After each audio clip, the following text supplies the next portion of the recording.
Salam, it's Persian Soul. Come with us.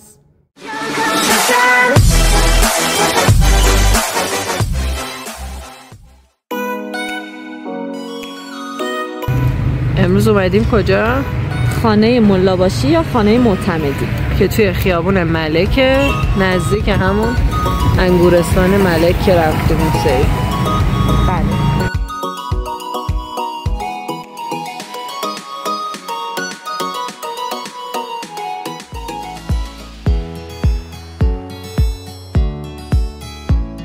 یکی از حیاتاشه که فکر میکنم بازسازی شده. یه حیات پشتی هم داره. یه حیات پشتی داره.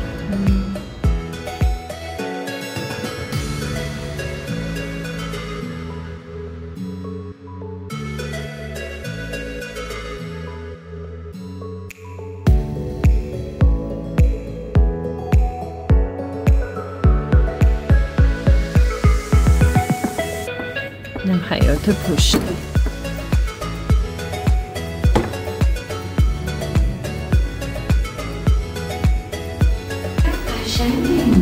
خیلی خوشگله. مثلا سقفش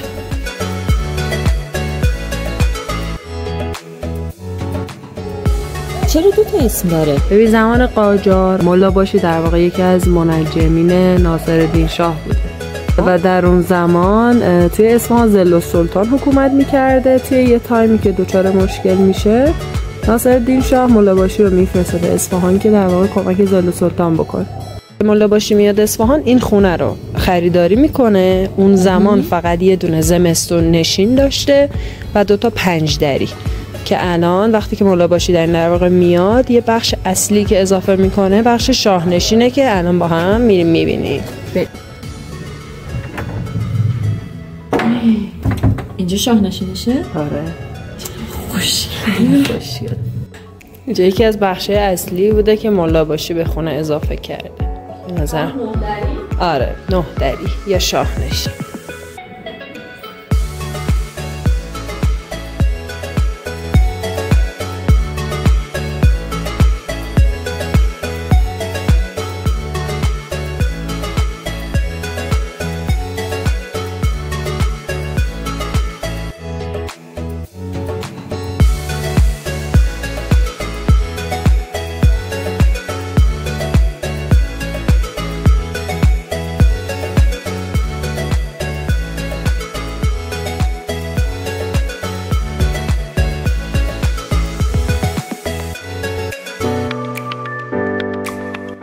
پس معتمدی کیه؟ توی سال 80 شمسی یه فردی به نام معتمدی، آقای معتمدی، این خونه رو خریداری میکنه که بخشایش رو مثل 2 تا حیاتی که دیدیم بازسازی میکنه و تو سال 81 در واقع این خونه به ثبت ملی میرسه. جالبه.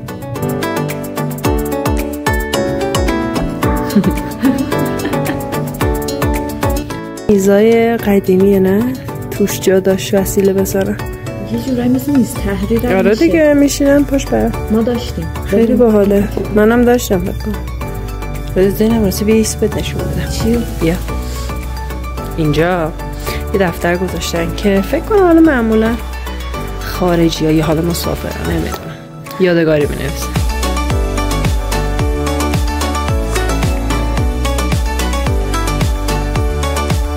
الان میخوایم وارد یکی از سرداب‌های حوضخانه‌هایی بشیم که فعلا در دسترسی که تبدیل به موزه شده.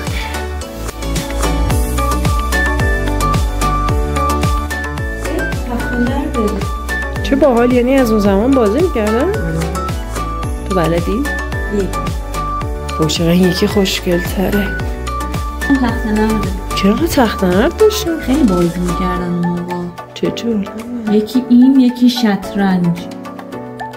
این لباسه رو ببین. چقدر خوشگله. خیلی قدیمیه. زینب از این پشتیه چه کوچولوه. هممون داخل خونه هامون بزرگاشو داشتیم. دقیقا همه ایرانی هم تو خونهشون داشتیم. غزاله تفنگ. رسیدیم به بخش مورد علاقه.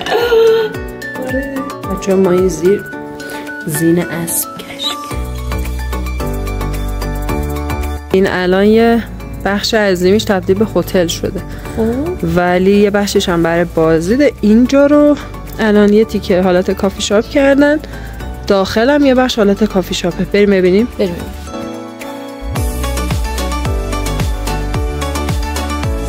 اینجا همون اتاق حوضخانه یا تابستان نشینه که بهت گفتم که تو تابستون خنک نگه می‌داشته. دقیقاً. الان تقریبا یه حالت کافی شاپش کردن. این همون کافی شاپ هست. آره.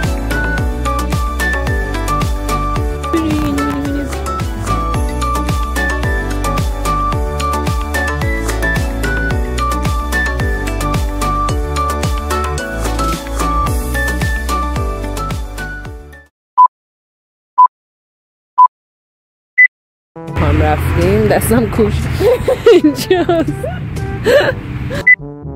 سلام. اینجا بهش چی میگن؟ برای رژیم چه خوردی؟ قهوه ترک. مجبورم. الهی بمیرم. خدا نکند رژیم قند که میگیری همین میشه. آفرین به اراده.